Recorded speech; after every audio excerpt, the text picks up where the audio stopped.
Hello and welcome to our midday news from Vox Africa studio in London. I am Pamela Bonkeyoung. It's back to South Africa again, where the South African miners, despite a work deadline, have decided to flaunt it in favor of extended strikes. 8 organizations have been delivering food for the striking miners and their families.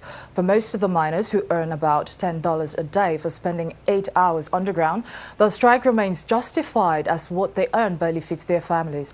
The task of achieving economic equality is enormous for the country.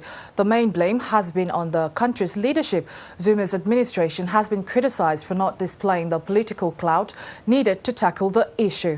According to the World Bank, the richest 10% of the country earns 58% of national income, while those at the bottom, the poorest 50%, earn a paltry 8%. Here is Patrick Thomas from Gift of the Givers representative. Unfortunately, because of there is no available cash that's floating, this is why we brought in food stuff, mostly food stuff that we bring into current year. Mali's Movement for Unity and Jihad in West Africa, Muchwa, said yesterday on Sunday that the killing of 16 Muslim preachers, including 8 Mauritanians and 8 Malians by an army patrol, was a declaration of war. Some of the preachers dead are believed to be from the conservative Dawa sect. They were traveling to a conference in Bamako, the country's capital. There have been reports that the army may have mistaken the preachers for Islamist fighters. The government has said it will be launching an investigation into the incident.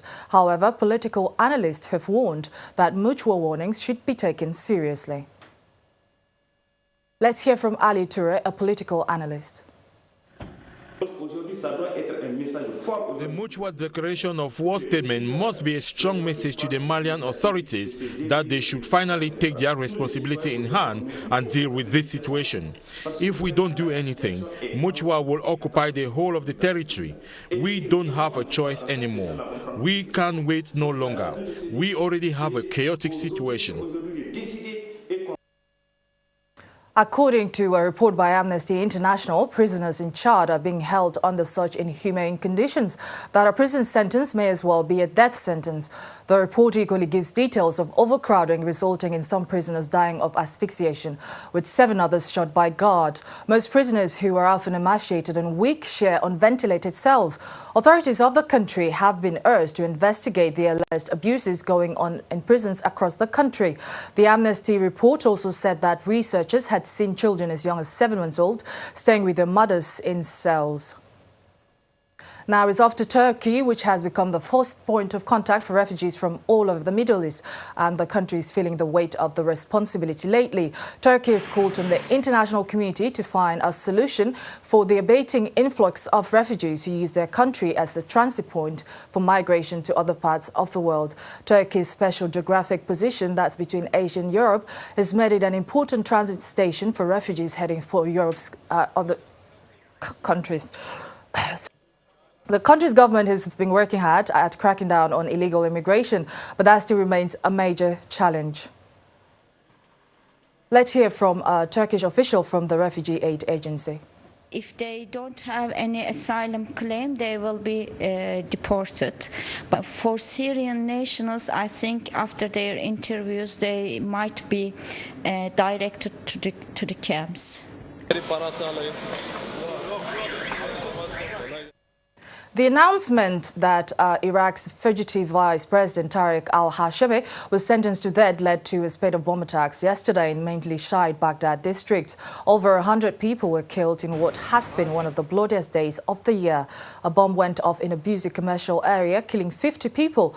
A car bomb also went off outside a cafe in Baghdad's slum of Sadr city, killing 12 people. Hashemi, who has been a fierce critic of Shiite Prime Minister Nouri al-Maliki, fled the country when authorities in December last year issued a warrant for his arrest. And now is off to Israel, where a reprisal attack has been launched in order to target Islamists in the Gaza Strip this morning, following rocket attacks on Israel yesterday by Palestinian militants on southern Israel. 5 people were hospitalized for shock, though no casualties were reported. Residents at the Nusayrat camp in Gaza woke up to scenes of destruction today. 6 Palestinian militants were killed last week by Israel, foiling rocket firing plans towards Israel, according to the Israeli army. Self-exiled Cambodian opposition leader Sam Rainsy today called on the international community to pressure his country to hold free and fair elections next year. He was on a visit to Manila, the capital of Philippines, to launch an international network of parliamentarians campaigning for democratization in the Southeast Asian nation. Critics of Cambodian leader Hun Sen describe him as a ruthless leader who intimidates his opponents into submission by frightening them out of the country. The Philippine Senator Franklin Drilon heads the International Parliamentary Committee for Democratic Elections in Cambodia, which will be launched later today. The group is working to raise awareness on the political conditions in Cambodia and pressure the government to reform the electoral system. Let's hear more from the Cambodian opposition leader Sam Rainsy and Franklin Drilon, Philippine Senator and Chairman of Liberal Party. At least democratic elections will help channel this popular discontent. But this popular discontent, if there were no democratic elections, cannot be channeled, and then it will translate into political violence. This is the alarm bell that the UN has rung. We can generate awareness of what is happening in Cambodia. And by generating awareness, we hope that reforms can be instituted. A power failure last night plunged Cuba into darkness. Residents in the capital city of Havana were surprised by the power outage. Officials had to call in off-duty officers to direct traffic. The cause of the power failure was not disclosed. Light went out from Ciego de Avila in southeastern Cuba all the way to Havana, 400 kilometers to the northwest and beyond to the westernmost province of Pinar del Rio. The lights returned to most parts, but hotels in Havana had lights thanks to their generators. Power outages are not uncommon in Cuba as its aging electrical system has caused them in the past. And now it's off to China, where China's flower state has been in a sorry state following an earthquake last Friday. Authorities have set up makeshift centers to deal with victims' medical needs. Tens of thousands of tents, blankets and warm clothing has been also provided. Over 820 people have been injured and more than 200,000 people have been relocated. The death toll could increase as rescue teams reach cut-off areas, the Xinhua news agency reported. Electricity was cut off by the quake, and in addition, it triggered landslides that blocked roads, hindering rescue efforts. China's Ministry of Finance has allocated 1.05 billion yuan to relieve operations in Yunnan in a bid to save lives. Now is off to tennis, where Serena Williams dug in deep to win her 15th Grand Slam singles title against Victoria Azarenka. It was the first time that a UN Open women's singles final went into 3 sets for 17 years. This victory for Williams followed her 5th Wimbledon triumph in the summer. The 31-year-old does not seem to be slowing down anytime soon, as the match for the US Open final was dubbed as full of drama, swings of momentum and top-quality ball striking.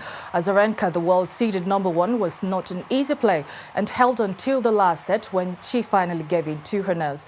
And Williams held to lead with a 6-5, and that was some game. The US Open Women's Singles Champion, the great Serena Williams.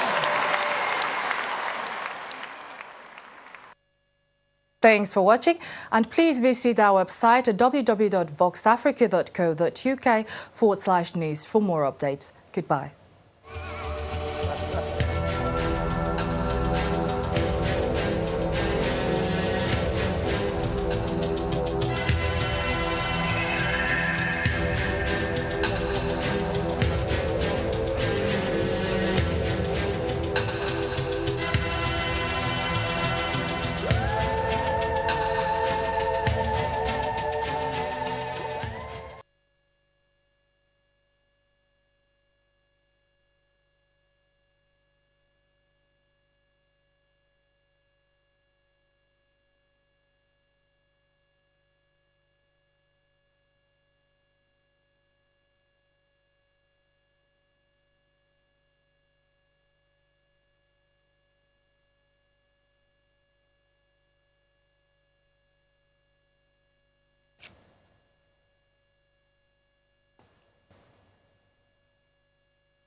And now is more between the Middle East and Europe, where Turkey has become the first point of contact for refugees from all over the Middle East, and the country is feeling the weight of the responsibility lately. Turkey has called on the international community to find a solution for the abating influx of refugees who use their country as a transit point for migration to other parts of the world. Turkey's special geographic position between Asia and Europe has made it an important transit station for refugees heading for Europe. The country's government has been working hard at cracking down on illegal immigration, but that still remains a major challenge.